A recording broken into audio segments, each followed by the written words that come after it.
that number never came up? I don't have it in front of me right now. Okay. So we can certainly get it to you. I would love it. I would love to have that. But do you support, I mean, I understand, did you support that provision that removing the illegal immigrants? I will sign it into law. No, did you support it during the negotiations? Do I support it? I'm going to sign the bill. But there's negotiations. So I guess what I'm We're very hearing, though, good is at you it. That's why we have a didn't support- balanced budget. You didn't And so I support- negotiated with the Republicans. Do I think it makes sense? Look, you know, Congresswoman, that federal law requires us to provide health care to people when they show up in emergency rooms. That's why the hospitals have uncompensated care. Reclaiming my time, because you're trying to change the subject, because I asked you very specifically, during negotiations, did you support the provision to eliminate illegal immigrants from health care? It's a question that makes no sense. I support it at the end of the day in a negotiation, which I agree to and will sign it. Thank you, Governor. I mean, you were here in Congress. You understand what reclaiming your time means. Yeah, you understand. Accountability always shows up. That's the rule in politics. And today it caught up with Tim Walz when Michelle Fischbach looked him dead in the eye and asked a simple question. Do you even know how many illegal immigrants are on Medicaid? Walz froze. No numbers. No answers. Just excuses. Like the video. Subscribe to 50 Patriots. Grab a seat, get comfortable, and let's dive right back into it. Minnesota. Thank you very much, Mr. Chair. And I just want to say thank you so much for allowing me the opportunity to be waved on today, Mr. Chair. And I will just say that oversight is far livelier than Ways and Means. But, you know, and Governor Walz, I want to say I thank you for being here, because I know you've been very, very busy running around the country, giving speeches and having town halls in Republican balanced districts. Yeah, well, you were running around, though, I know, while they were trying to negotiate that. I'm a multitasker. It's my time, Mr. Governor Walz, it's my time. But there has been a lot of discussion and questions about policies that provide benefits for illegal aliens. And I understand, Governor, that you're going to say Minnesota is not a sanctuary state per se because the legislation was not passed. And just a yes or no question, Ranking Member Lynch had mentioned that there was a bill that was introduced for a sanctuary state this year in the Minnesota legislature. Would you have signed that bill? Did you support that bill? Oh, thousands of bills introduced, hypothetical. We don't have it. I operate under the same law you operated under. Okay. Thank you, Governor Walz. Under Lieutenant Governor. But Governor Walz, we all know that you probably had you probably had some opinion on that bill. You're just choosing not to answer because the answer was probably yes. You would have signed that bill if it had passed.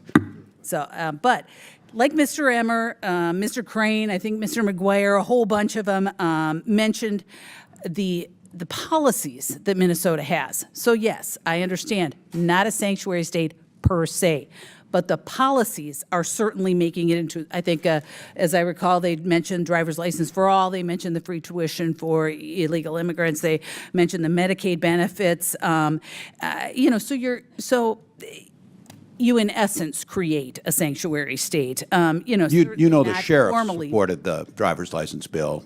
The hospitals and others. Governor Walz, I am certainly aware of that. I served many years in the legislature. I still keep an eye. I have many friends there. I understand that. But in essence, they are creating a sanctuary state in practice. And so we are going to talk a little bit about the legislature, because just earlier this week, both chambers of the Minnesota legislature passed HF 1, and you're probably familiar with it. I don't know if you've signed it yet or not, but it repeals Minnesota care eligibility for illegal immigrants, adults ages 18 and older. And with that recent repeal of eligibility for illegal immigrants, a policy that initially, I mean, it was after my time, was enacted in your time, 2023, under your administration, now being reversed with those budget negotiations. I was just wondering, first of all, do you know how many illegal immigrants were covered and are currently covered in Minnesota with Medicaid? I don't have the exact number. It's not Medicaid. It's state that does this through Minnesota Care. Okay, well, but you still don't know how many. So I don't all of those negotiations you were deeply involved in earlier that you mentioned you were deeply involved in, that number never came up? I don't have it in front of me right now. Okay. So we can certainly get it to you. I would love it. I would love to have that. But do you support, I mean, I understand, did you support that provision that removing the illegal immigrants? I will sign it into law. No, did you support it during the negotiations? Do I support it? I'm going to sign the bill. But there's negotiations. So I guess what I'm We're very hearing, though, good is you at it. didn't That's why we have a support- balanced budget. You didn't And so I support- negotiated with the Republicans. Do I think it makes sense? Look, you know, Congresswoman, that federal law requires us to provide health care to people when they show up in emergency rooms. That's why the hospitals have uncompensated care. Reclaiming my time, because you're trying to change the subject, because I asked you very specifically, during negotiations, did you support the provision to eliminate illegal immigrants from health care? It's a question that makes no sense. I support right. it at the end of the All day right. in a negotiation, which I Thank agreed to you, and thank will you, sign it. thank you, Governor. I mean, you were here in Congress. You understand what reclaiming your time means. Yeah, you understand that.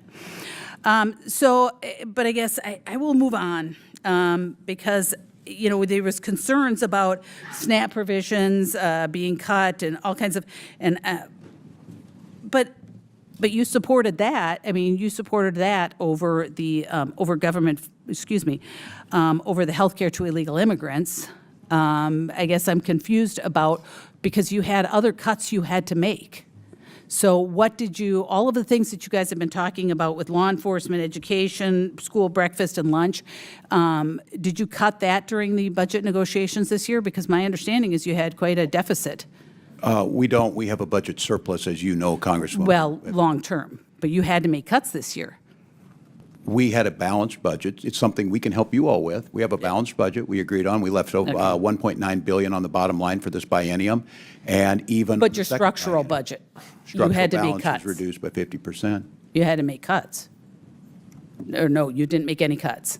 We balanced a budget. We moved and we invested. All right, That's what we Governor, I'm do. going to move on because I have one more thing and I'm running out of time, because I really do want to talk about, you had mentioned civility, or someone had mentioned civility. There was a discussion earlier about civility, but Mr. Fallon had mentioned how you had said, you know, you want to kick Republican ass. You've mentioned bullying. There's another one where you're going to bully the SHIT out of President Trump. There's all kinds of things. And then you had a discussion about civility. And I'm embarrassed because you say you're an educator and you're the governor of my state that I'm supposed to be proud of. And this is the kind of garbage, the example you're setting for our children, that you're telling people to bully each other. And I try very hard not to say those kinds of things because I understand that it is meaningful. When you hold a position like this, you should not be saying things like that. But you support the president's language? Hey, gentlelady's time has The president is not in front of me right now, Governor. Gentlelady's time's expired. He should be. Chair recognizes the ranking member for a Kind of unanimous consent. Thank you, Mr. Chairman. I have here a statement from the distinguished Representative Betty McCollum from Minnesota that notes that Minnesota's crime is declining, 30-year low, companies are hiring. It's one of This wasn't a press conference. This wasn't a friendly interview. This was sworn testimony before Congress. And Tim Walz wasn't ready for what came next. Michelle Fischbach started with a basic, factual question. How many illegal immigrants are currently covered under Minnesota's health care programs? Walz admitted he didn't know. Not approximately. Not a range. Nothing. Think about that.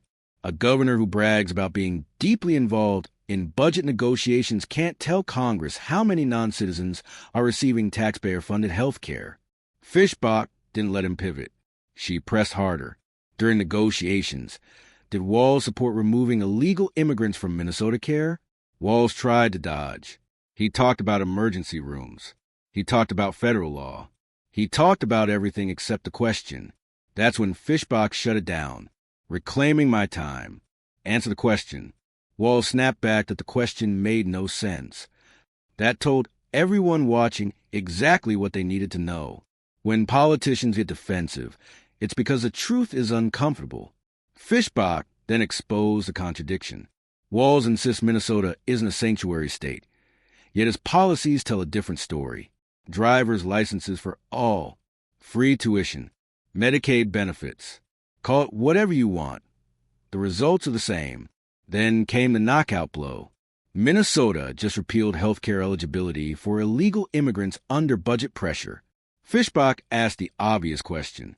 If this program was so important, why was it the first thing to go? Walz tried to brag about balanced budgets and negotiations, but the damage was already done. He didn't know the numbers.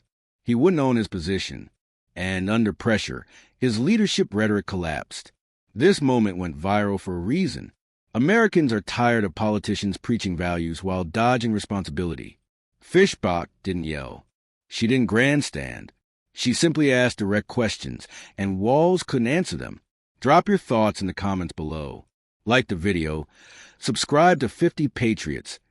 Share this with friends who follow political hearings. And see you in the next one.